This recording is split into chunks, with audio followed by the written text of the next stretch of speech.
மேலே ஒரு பூ கீழே ஒரு பூ. மல்லிகைப்பூ கட்டுவது எப்படி? மேலே ஒரு பூ கீழே ஒரு பூ. மேலே ஒரு பூ இப்படி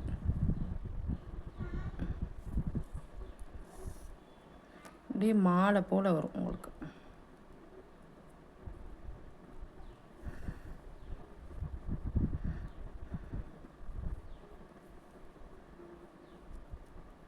இதான் எப்படி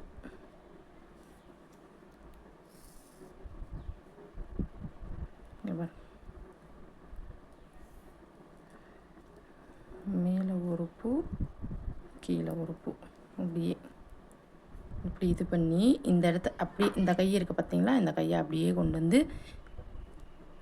இந்த இதை வந்து இந்த இருக்குல்ல இந்த நூலை இப்படியே இந்த 2 கையை இந்த நூலை வந்து இந்த பூக்குள்ளே விடணும்.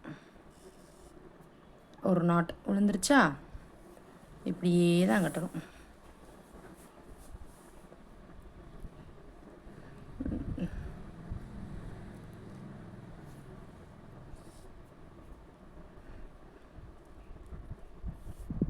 ரொம்பையும் போட்டு பூவை நசுக்கக்கூடாது.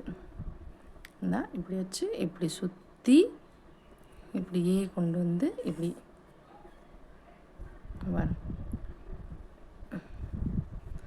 மதுரைக்கே பேர் போனது மதுரை மல்லி. வாங்க எப்படி ஃபுல்லாக பாருங்கள், அப்படின்னா தான் உங்களுக்கு நான் எப்படி கட்டுறேன்றது உங்களுக்கு தெரியும்.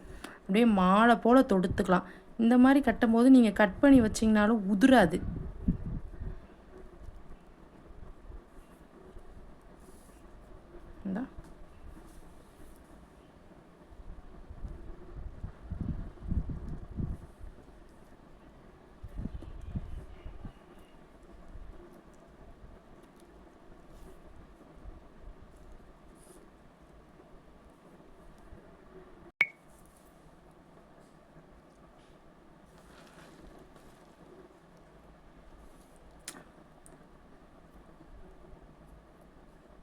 இப்படியே ரொட்டேட் பண்ணி இந்த இதை வந்து இப்படியே கொண்டு போய் இப்படியே போட்டுறணும்.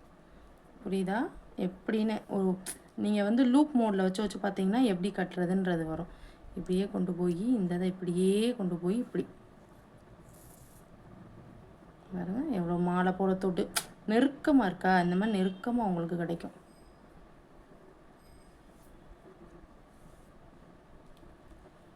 மேலே ஒன்று கீழே ஒன்று அப்படியே ரொட்டேட் பண்ணி அப்படியே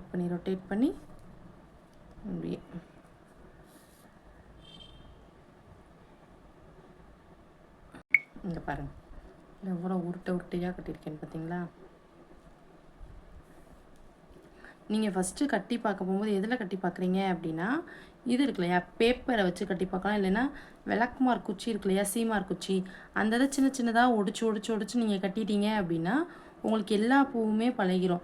நீங்கள் ஃபஸ்ட்டு பூவை கட்டி வேஸ்ட் பண்ணுறதுக்கு நீங்கள் ரொம்ப பழக்கமான பூவில் கட்டுங்க.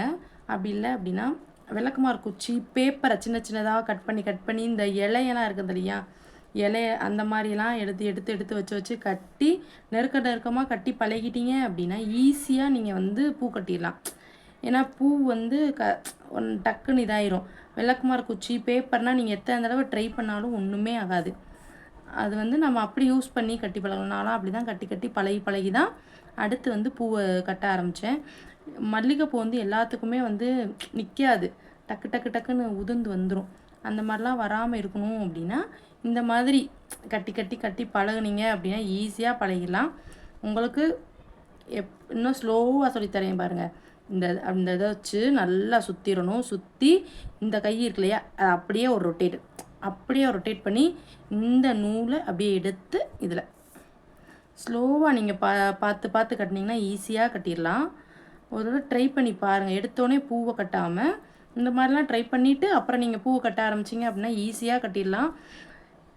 இது வந்து நான் 100 ரூபாய்க்கு பூ வாங்கினேன்னா எனக்கு 500 ரூபாய்க்கு பூ வாங்கின ரேட்டுக்கு எனக்கு கிடைக்கும், நம்மளாக கட்டி நம்மளாக வச்சா.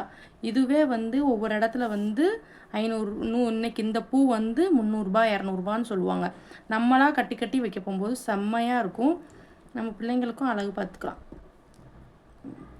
நான் ஏன் 2 பூ வைக்கணும், சின்ன பூவாக இருக்கனால 2 பூ கீழே வைக்கிறேன்.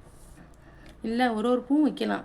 பந்து மாதிரி வரணும் அப்படின்னா 2 பூ வச்சாதான் பந்து மாதிரி இருந்தால் ஒரு பூ வச்சு இந்த மாதிரி சுற்றி உருண்டையாக மாலை போல் கட்டணும்னா இப்படி தான் கட்டணும்.